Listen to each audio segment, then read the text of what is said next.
오늘은 우리는 다 하나님의 양자다. 우리는 다 하나님의 양자다라는 제목으로 하나님 말씀을 증거하도록 하겠습니다. 제가 설교를 시작하면서 또 질문으로 한번 시작을 하겠습니다. 여러분은 예수님을 누구라고 고백하십니까? 예수님이 누구예요? 예수님 당신은 뭘 믿습니까? 라고 하면 여러분은 어떻게 대답하십니까? 네, 어려운 거 아닌데 아시는데 대답 안 하는 것이죠. 성경에 보면 아주 정확하게 이제 예수님에 대해서 말씀을 하고 있습니다. 특별히 이 제자들이 예수님을 향해 놀라운 고백을 쏟아내고 있는 것을 볼 수 있습니다. 어느 날 예수님께서 제자들에게 이렇게 물어보셨습니다. 사람들은 나를 누구라 하느냐? 어떤 사람은 엘리야요, 예레미야요, 막 선지자 중에 한 명이요, 막 이렇게 이야기를 합니다. 그러면 너희는 나를 누구라 하느냐라고 예수님께서 제자들에게 물어보셨을 때 베드로는요 이렇게 외쳤습니다. 시몬 베드로가 대답하여 이르되 주는 그리스도시요 살아계신 하나님의 아들이시니이다. 아멘. 바로 하나님의 아들이십니다 라고 고백을 한 것입니다. 그래서 이 베드로의 고백을 예수님이 너무 기뻐하셨어요. 그래서 뭐라고 말씀하십니까? 바요나 시몬아 내가 복이 있도다. 이건 너를 알게 한 것은 혈육이 아니요 하나님께서 하셨다라고 말씀까지 하십니다. 또한 요한복음에 보면 마르다 역시 동일하게 고백하는 것을 알 수 있습니다. 요한복음 11장 27절에도 보면 읽어볼까요? 이르되 주여 그러하외다. 주는 그리스도시요 세상에 오시는 하나님의 아들이신 줄 내가 믿나이다. 하나님의 아들, Son of God, 영어로 이렇게 나와 있습니다. 그럼 우리가 예수님을 믿는다는 것은 무엇이냐면요, 바로 이것을 의미하는 거예요. 예수님이 전능하신 하나님의 아들이신 것을 믿는 것입니다. 구약이 예언한 메시아 그리스도이시며 우리를 구원하기 위해서 오신 전능자 하나님의 아들이신 것을 믿는 것, 이것이 바로 우리의 신앙의 기초가 됩니다. 그런데 참 아이러니한 사실이 하나 있는데요.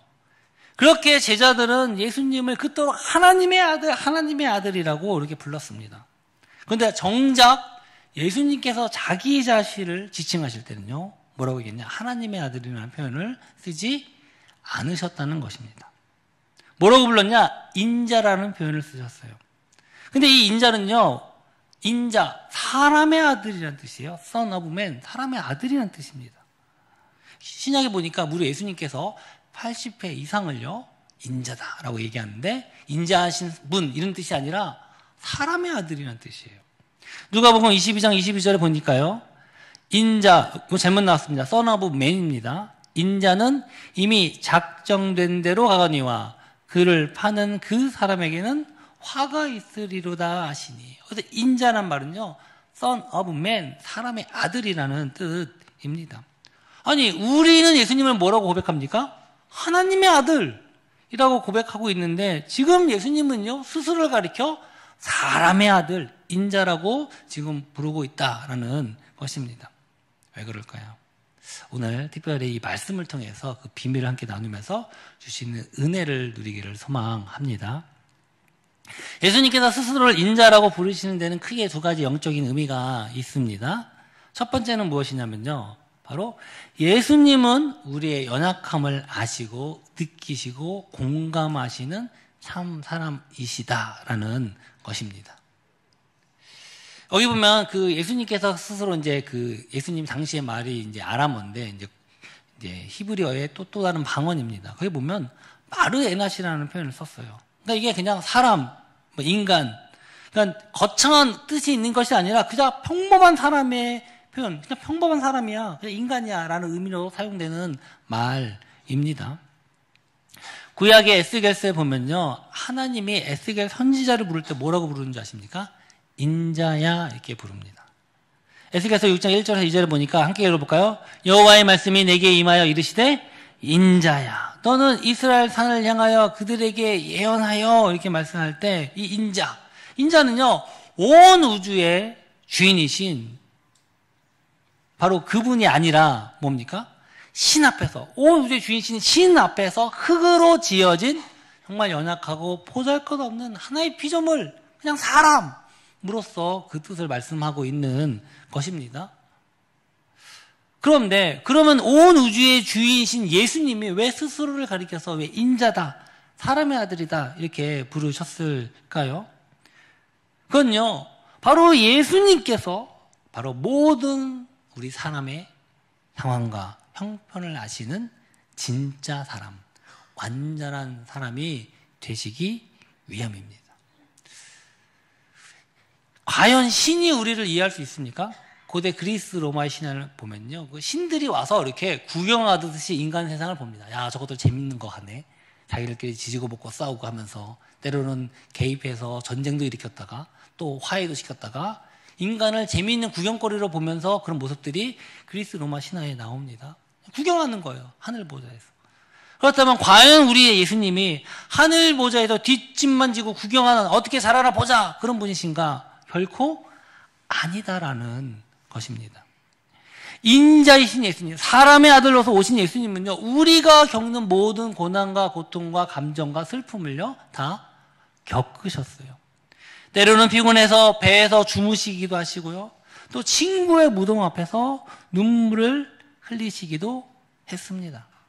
그런가 하면 정말 사랑하는 사람한테 배신당하는 그런 배신의 고통도 당했고요, 가족들과 또 친인척들 간에서 미쳤다라고 하는 그런 모독적인 모멸감도 당하셨어요.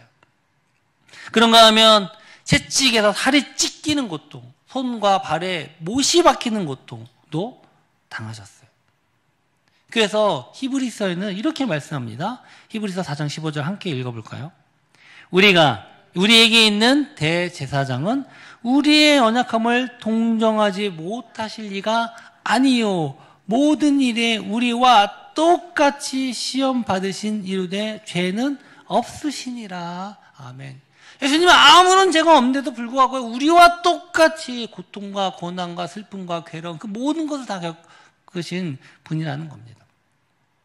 그래서 거기서는 동정하지 못하실 이가 아니오 이렇게 얘기하는데요, 옛날 성경에 보면 이렇게 얘기합니다. 체휼, 이게 신학적인 용어로 체휼이라는 말을 쓰고 있는데, 우리의 연약함을 체휼하지 아니하는 자가 아니오라고 옛날 성경에 그렇게 이야기를 하고 있습니다. 그래서 이 체휼이라는 말은 상대방의 입장에서 어려움을 깊이 공감하고 이해하며 고통을 함께 느끼는 걸 이야기합니다. 우리가 야, 동정하지 마! 동정은 좋은 겁니까? 나쁜 겁니까?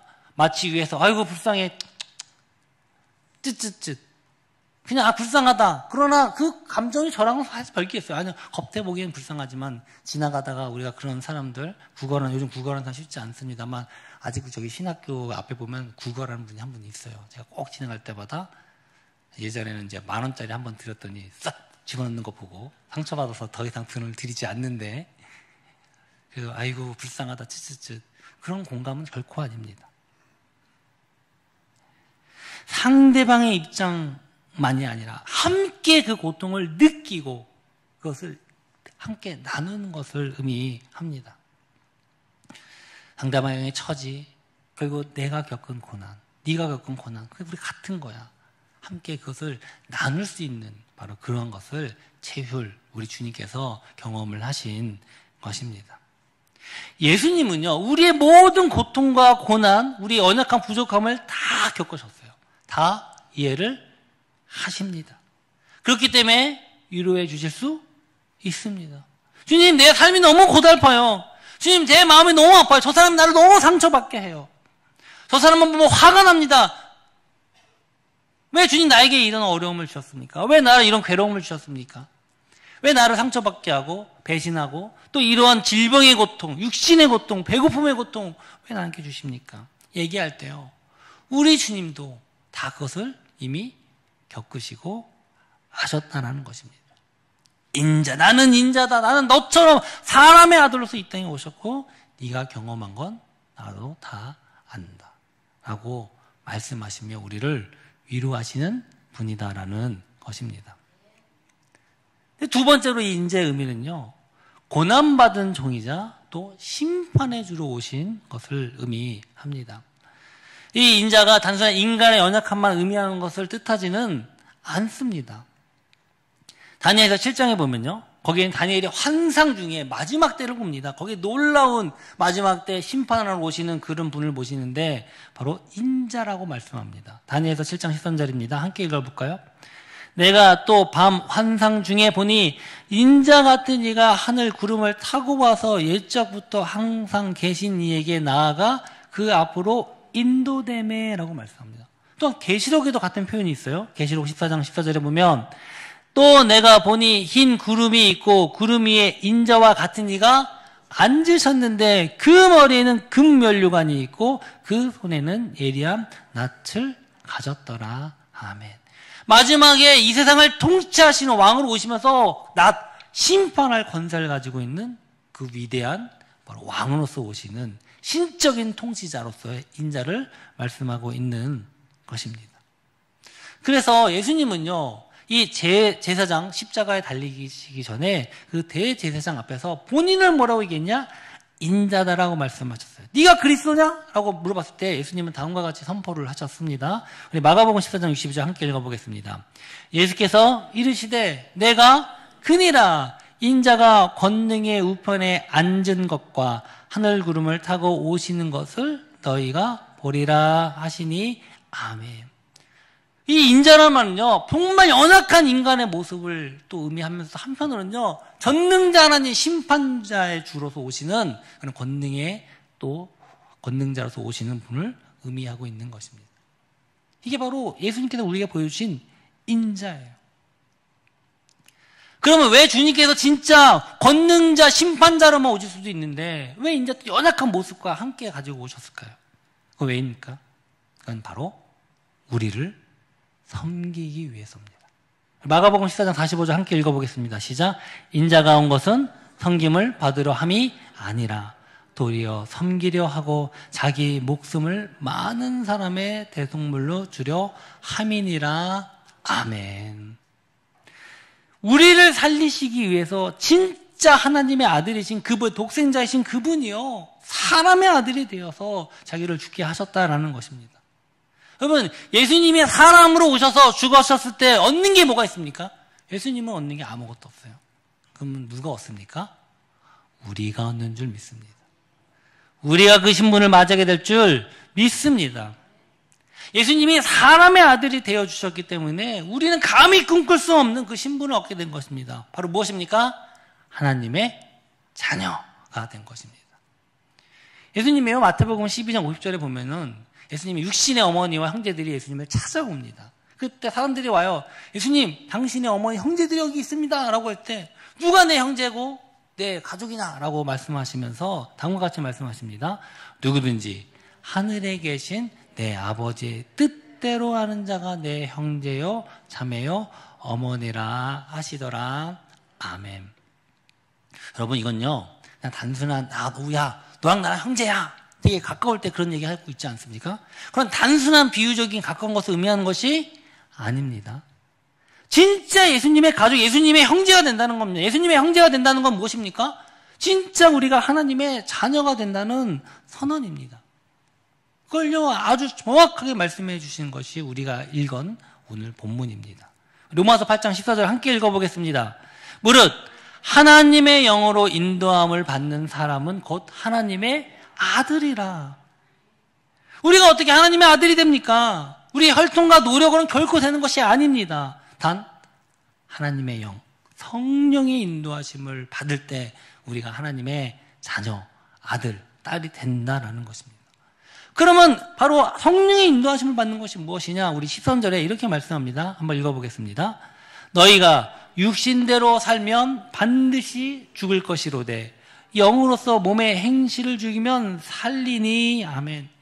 예수님께서 말씀한 아버지의 뜻대로 행하는 자, 그건요 성령으로서 우리의 몸을 행실을 죽이고 순종하며 따르는 자다라는 것입니다.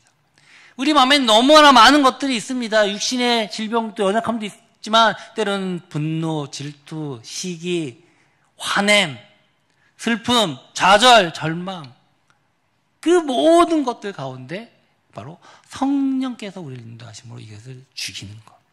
근데 바울이 굉장히 중요한 말을 사용하는데 15절입니다. 읽어보겠습니다.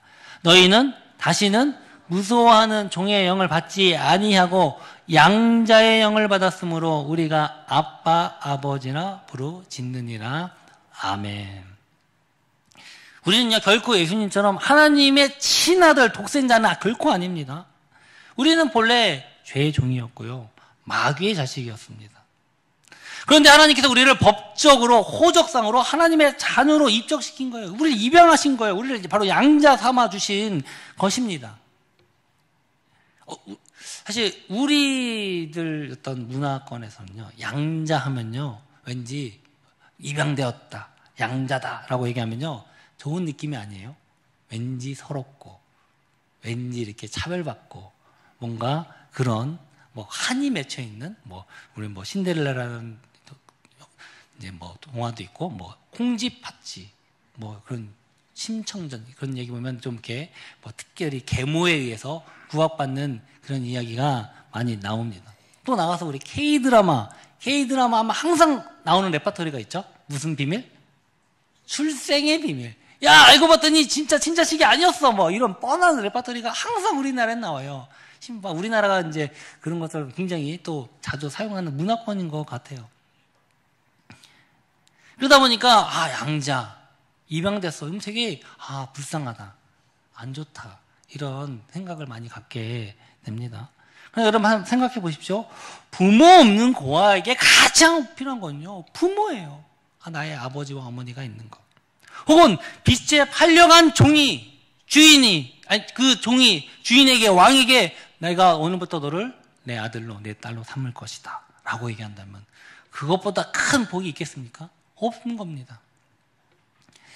사실 이 성경이 기록되던 그 시절은요 로마 시대, 로마 제국의 시대입니다. 근데 로마 시대에서는요 정말 놀랍게도요 양자는요 친자와 똑같은 상속권과 권리를 가집니다. 과거에 신분이 어땠는지는 아무도 중요하지 않아요. 종이든 노예든 평민이든 중요하잖아요. 양자가 되는 순간 그 아버지의 모든 것을 법적으로 물려받을 수 있는 상속자가 되는 것입니다.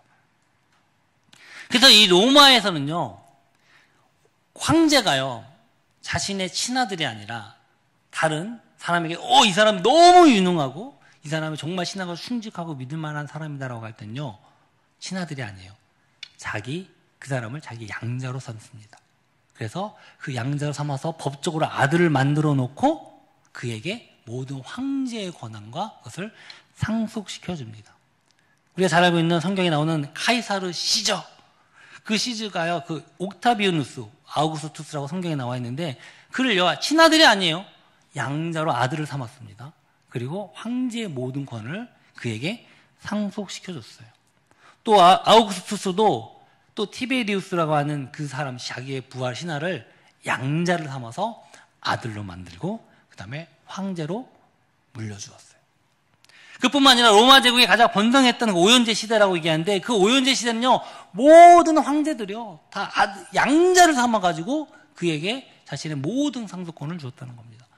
그래서 이 로마 시대의 양자가 된다는 건요 곧 왕이 된다는 것 같은 엄청난 권리를 받는 거예요. 결코 왕이 될 수 없는데 양자가 됨으로 말미암아 그 모든 권한을 그 아버지의 모든 것을 상속받는 바로 자신의 모든 권세와 부와 명예를 물려주는 것을 의미하는 것이 양자가 된다는 뜻입니다.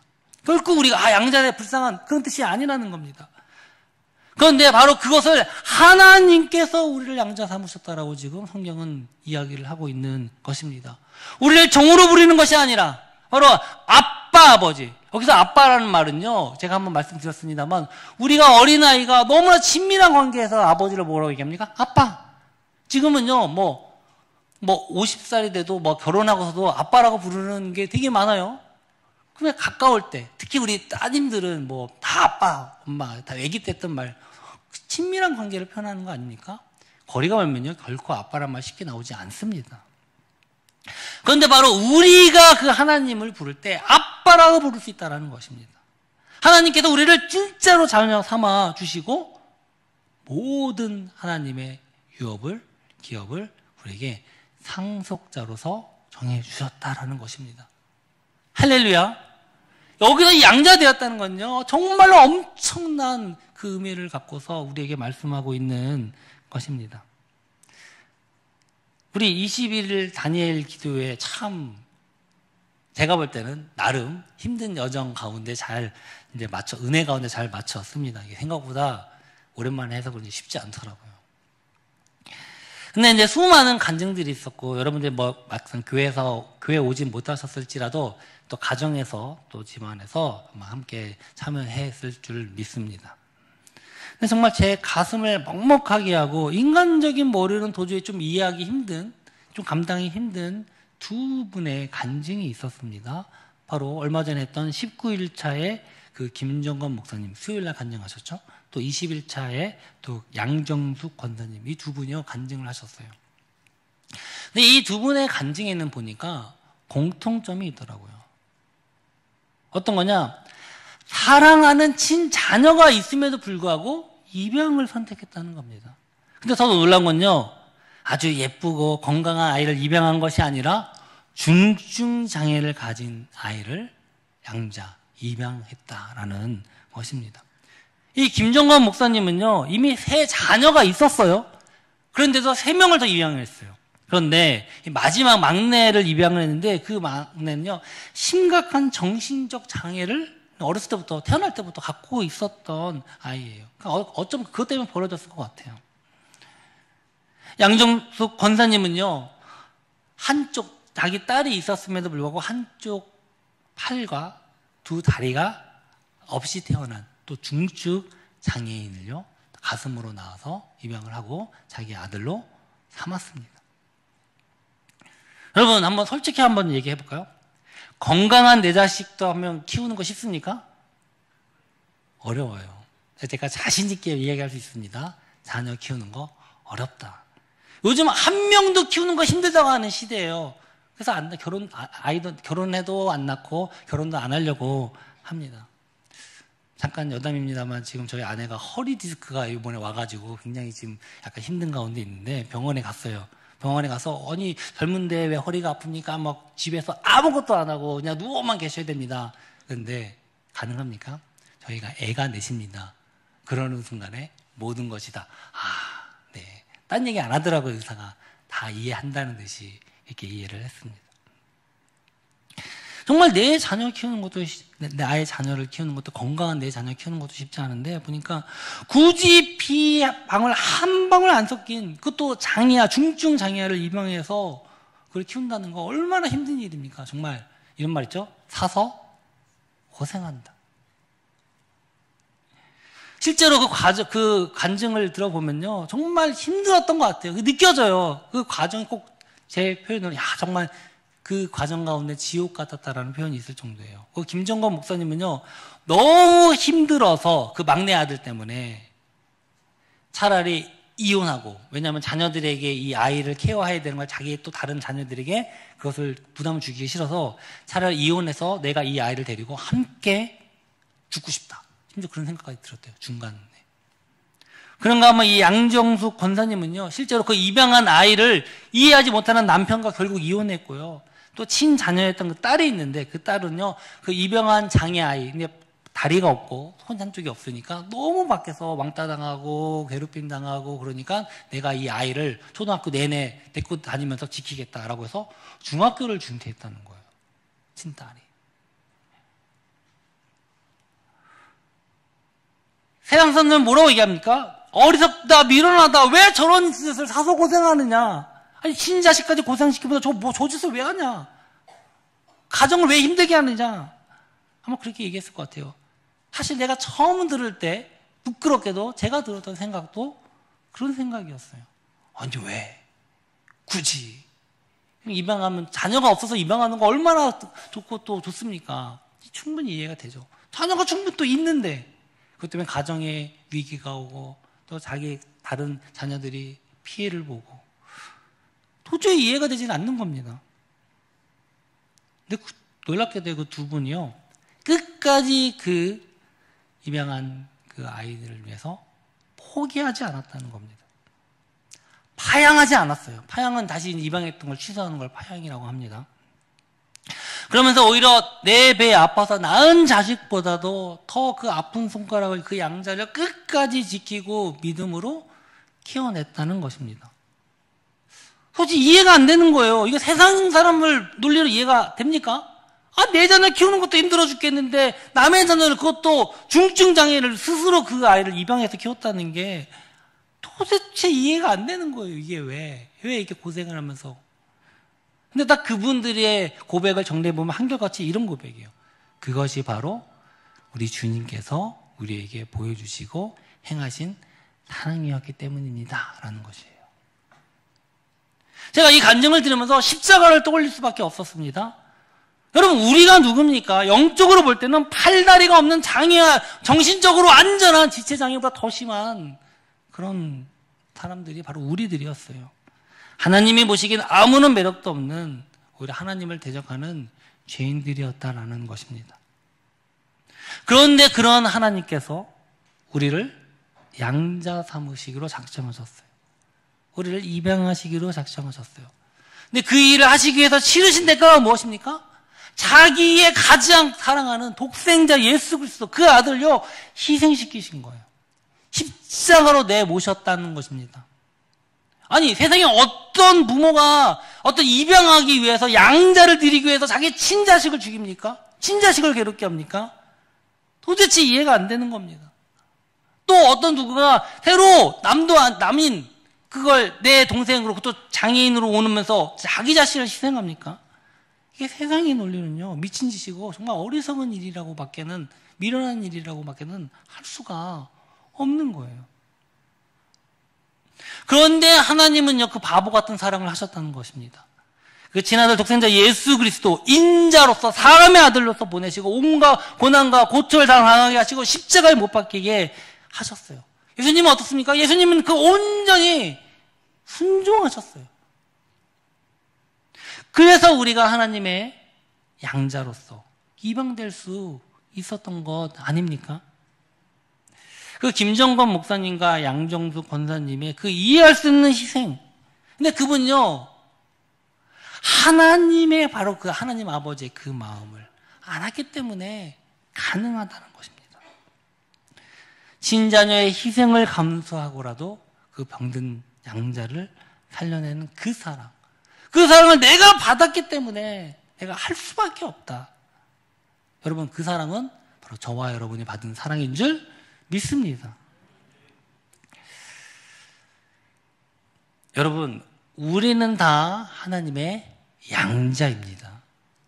예수님께서 스스로 낮추셔서 인자, 사람의 아들로 오셨기 때문에 그와 반대로 우리는 높아져서 하나님의 자녀가 된 것입니다. 예수님께서 십자가에서 고통당하셨기 때문에 우리가 양자의 영을 받아서 우리가 하나님을 아빠라고 부르게 되었습니다. 그래서 우리 본문은요, 11절에 이렇게 정리합니다. 함께 읽어볼까요? 자녀이면 또한 상속자, 곧 하나님의 상속자요 그리스도와 함께한 상속자니 우리가 그와 함께 영광을 받기 위하여 고난도 함께 받아야 할 것이니라. 아멘. 이제 하나님의 자녀가 되었다는 건요, 바로 하나님의 그 모든 것을 우리가 상속받을 수 있다는 겁니다. 누구와 함께요? 예수 그리스도와 함께. 때로는 그러나 그 놀라운 사랑을 우리가 받는 것은요, 또 한편으로는 우리가 그 사랑 때문에 그 사랑을 또 다른 사람 전하기 위해서 우리도 고난도 받을 수 있다는 것을 의미합니다.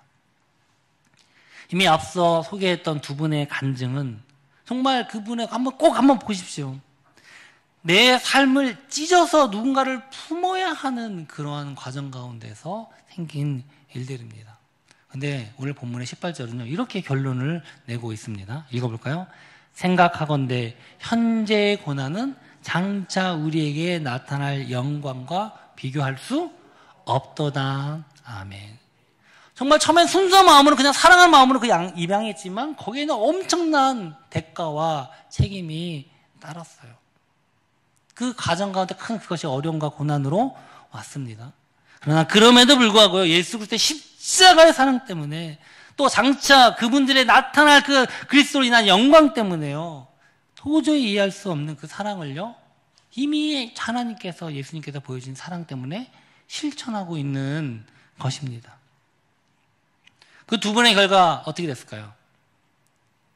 해피엔딩입니다. 꼭 한번 보십시오. 그 정신장애가 너무 심각해서요. 그 김정건 목사님의 아들은 절대로 군대 가지 못할 것이다. 그 정신과가 주치의가 있는데 호언장담했답니다. 그런데 지금 정상적으로 군 생활하고 있습니다. 할렐루야. 또 두 팔 다리가 없고 손이 없었던 그 아들, 김세진 군인데 같이 나왔어요. 그 어머니랑.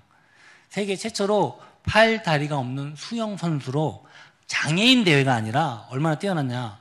일반부, 정상부 올림픽 대표 선발전까지 진출하신 분이에요. 뉴스 검색해보면 나와요. 뉴스에 다 나와 있어요. 우리나라에. 그리고 16세에 대학에 입학했고 지금은 대학을 나중에 바꿔서 공립 아이비 리그라고 불리는 명문 뉴욕 주립대에 졸업을 했습니다. 아주 건실한 청년으로 지금 나와서 간증하는 것을 제가 보았습니다. 정말 간증 못 보신 분들은 꼭 한번 보셨으면 좋겠습니다. 사랑하는 성도 여러분, 우리는요 지금은 고 아닙니다. 뭐라고? 전능하신 우리 하나님이 우리의 아빠가 되십니다. 분명히 힘들고 어렵고 지칠 때 있어요. 그러나 우리는요 두려워할 필요가 없는 건 바로 우리의 전능자, 모든 것을 만드시고 모든 것을 또 다스리시는 그분이 우리의 아버지라는 겁니다. 그분이 이렇게 말씀하세요. 너는 내 아들이다, 내 딸들이라. 내가 너를 낳았다. 염려하지 말아라. 내가 너와 함께 할 것이다. 정말 이번 주간에 정말 나를 위해 그 친아들 독생자 예수 그리스도까지 희생시키면서 우리를 하나님의 자녀로, 아들과 딸로 삼으신 그 사랑을 기억하며 묵상하길 주의 이름으로 소망합니다. 그리고 거기로 끝나는 것이 아니라 나는 하나님의 자녀다, 당당하게, 그리고 또 그 사랑을 내가 다른 사람에게 전하는 바로 그런 주가 되기를 주의 이름으로 소망합니다. 사랑하는 성도 여러분, 이 은혜와 복이 저와 여러분과 함께하길 주의 이름으로 축원합니다. 함께 우리 일어나서 결단하기를 원합니다. 주님, 정말 죄로 인해 죽을 수밖에 없었던 어떻게 보면 영적인 장애를 갖고 있는 우리가 주님께서 외면하지 않으시고 오히려 독생자 그 예수 그리스도를 우리 대신에 십자가에 내어주심으로 우리를 입양하시고 양자 삼아주신 그 은혜를 우리가 마음에 새기길 소망합니다. 세상은 이해할 수 없고 우리도 이해할 수 없는, 감당할 수 없는 그 사랑을 우리가 받았으니 우리도 그 세상 속에서 주의 사랑을 전하며 하나님의 자녀로 거룩하고 당당하게 살아가게 하여 주옵소서. 우리 이렇게 마음에 결단하면서 우리 힘들고 지쳐 너는 내 아들이라 우리 찬양하면서 봉헌하겠습니다.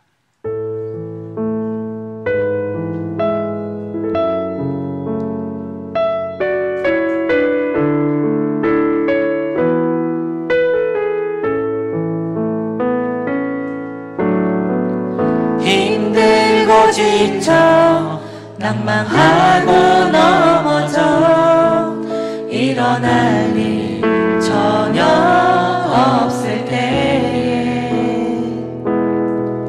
조용히 다가와 손잡아 주시며 나에게 말씀하시네. 나에게 실망하며 내 자신 연약해 고통 속에 눈물 흘릴 때 옷자국 난 그 손길 눈물 닦아주시며 나에게 말씀하시네. 너는 내 아들이라. 너는 내 아들이라. 오늘날 내가 너를 낳았도다. 너는 내 아들이라.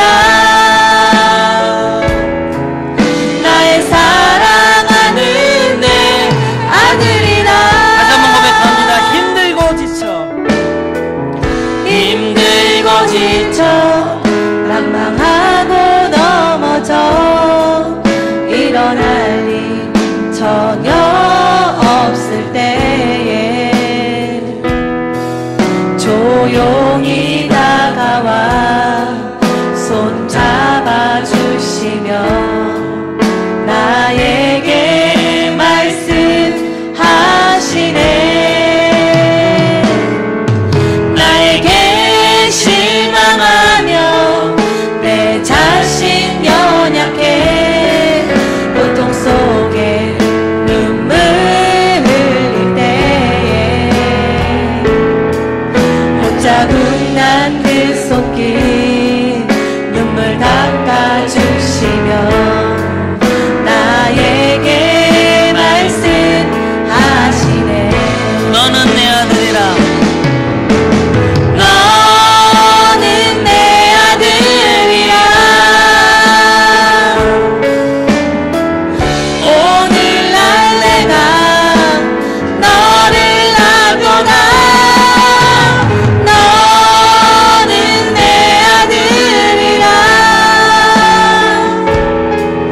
나의 사랑하는 내 아들이라. 언제나 변함없이 언제나 변함없이 너는 내 아들이라. 너는 내 다시 한번 합니다. 언제나 변함없이 너는 내 딸들이라. 언제나 변함없이 아멘. 너는 내 딸들이라. 너는 내 딸들이라. 나의 십자가 고통 내 사는 그 고통으로 내가 너를 이렇게 선포합니다. 너는 내 딸들이라. 너는 내 딸들이야. 오늘날 내가 너를 놔도다. 너는 내 아들이야. 내 사랑하는데 나의 사랑하는 내 딸들이야. 그렇습니다. 오늘도 주님은요, 우리 너는 내 아들이나 내 딸들이나 내 자녀라고 말씀을 하고 계십니다.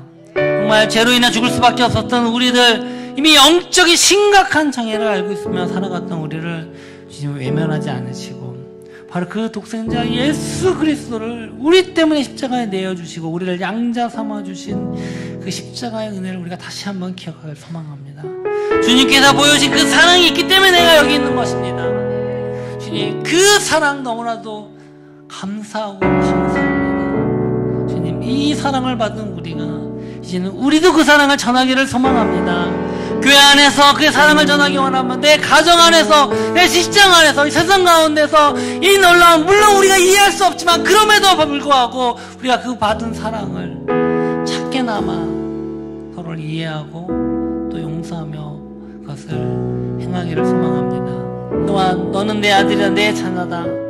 우리가 때로 너무 괴롭고 힘들고 우리가 여러 가지 세상의 삶의 무게 때문에 직장과 또 재정적인 문제, 질병의 고통 때문에 주님, 우리 너무나 연약함을 고백합니다. 내 마음의 부족함을 고백합니다. 그러나 그럼에도 불구하고 주님께서 우리의 모든 상황과 형편과 우리의 모든 이 고통과 괴로움과 배신감과 슬픔까지도 아시는 주님께서 우리를 위로해 주시니 그 주님의 위로하심을 우리가 받으며 주님도 우리가 주님과 함께 나의 육신을 죽이며 성령의 인도하심을 받아 우리가 주님의 자녀로서 살아가게 하여 주시옵소서. 일어나게 하여 주시옵소서. 회복시켜 주시고 부흥 일어나게 하여 주시옵소서.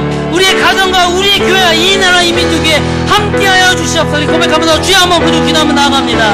주여 할렐루야. 고마우신 아버지 하나님, 오늘도 주님은 우리에게 너는 내 아들이라 너는 내 딸들이라고 말씀하고 계십니다. 아버지 하나님, 우리는 정말 죽을 수밖에 없는 그런 죄인이고 우리가 연약하지만 아버지 하나님, 정말 우리의 부모의 사랑을 통해 주님의 사랑을 할 뿐만 아니라 도저히 우리가 감당할 수 없는 그 사랑을 받았으니 오늘도 우리가 주님 앞에 나와서 고백합니다. 아버지, 우리의 연약함, 정말 인자라고 인자 하나님의 사람의 아들로 오신 우리의 모든 연약함을 체험하시고, 또한 권능자 우리를 통치하시고 정말 심판하시는 놀라운 하나님의 은혜를 우리를 위해 겸손함으로 우리를 섬기게 오신 그 주님을 우리가 오늘도 고백하며 찬양합니다. 그 주님의 보여주신 그 사랑이 우리의 예배 가운데 자고 넘치게 하여 주시고, 우리의 삶의 영역 가운데 자고 넘치게 하여 주시옵소서. 주님, 정말로 고백합니다. 죄로 인해 죽을 수밖에 없었던 우리들, 영적 장애를 갖고서 살아갈 수밖에 없었던 우리를 주님은 외면하지 않으시고, 독생자 예수 그리스도 그 외아들, 너무나 사랑하는 그 하나님의 아들을 희생시키심으로 말미암아 우리를 구원하시고 입양하시고 양자 삼아 주셨습니다. 정말 세상이 이해할 수 없고 우리가 감당할 수 없고 이해할 수 없는 그 사랑이지만, 그래서 주님께서 주신 그 사랑을 깨닫고 그것을 행하려고 하는 자들이 있음을 고백합니다. 주님, 우리의 육신을 죽이고 주님의 우리에게 말씀하시는 성령의 음성을 귀 기울이며 따르게 하시고, 그것으로 말미암아 우리가 하나님의 자녀로서 살아가게 하여 주시옵소서. 때로는 힘들고 어렵고 지친 영혼들이 있습니까? 또 정말 내가 마음에 상처를 받아서 정말 견딜 수 없는 그런 어려움 가운데서 주님께서 이미 그 모든 고난과 어려움을 받으셨으니 그것을 우리의 위로의 마음을 주시옵소서.